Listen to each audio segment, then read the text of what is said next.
Greetings, everybody. Well, I wasn't going to preach today. I wasn't going to do that.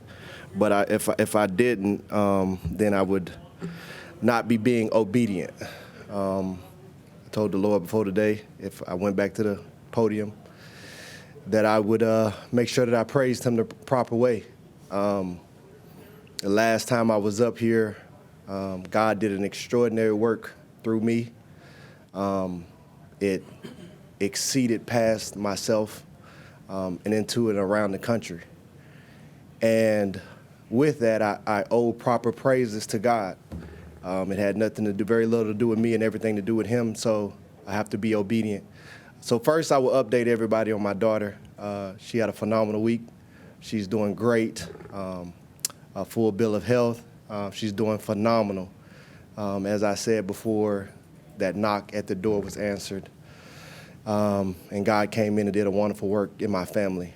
The reality is, when you see a message go around that strong, it's a lot of people that are out there hurting, and it's a lot of people who are waiting on a knock.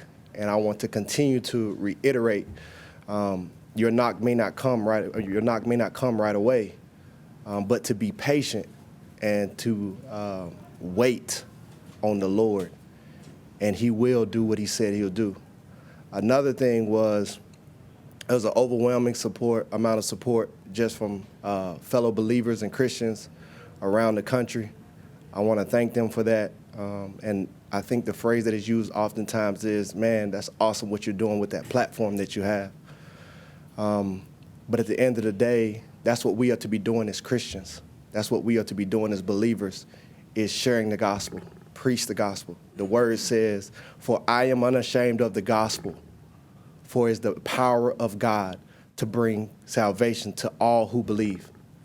It's the power of God. And that's what our world is needing. That's not just talking about salvation for the spirit. That's talking about salvation for the soul.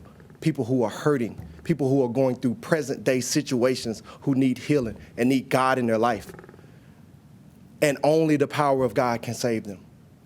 So what I want to encourage every Christian, not just Christians with a platform, preach the gospel, share the gospel. In our schools need God. Share the gospel. In our courtrooms need God. Share the gospel. In the hospitals, our hospitals need God. Share the gospel. Preach the gospel. It is the power of God that will bring salvation. And I can't be the only person that feels like our nation needs salvation. And I think that's why that message was so powerful and spread, is because people are looking for salvation. So share the gospel. So unfortunately, we'll be doing this again. I'll be sharing about football later in the week. Thank y'all for y'all time. Blessings.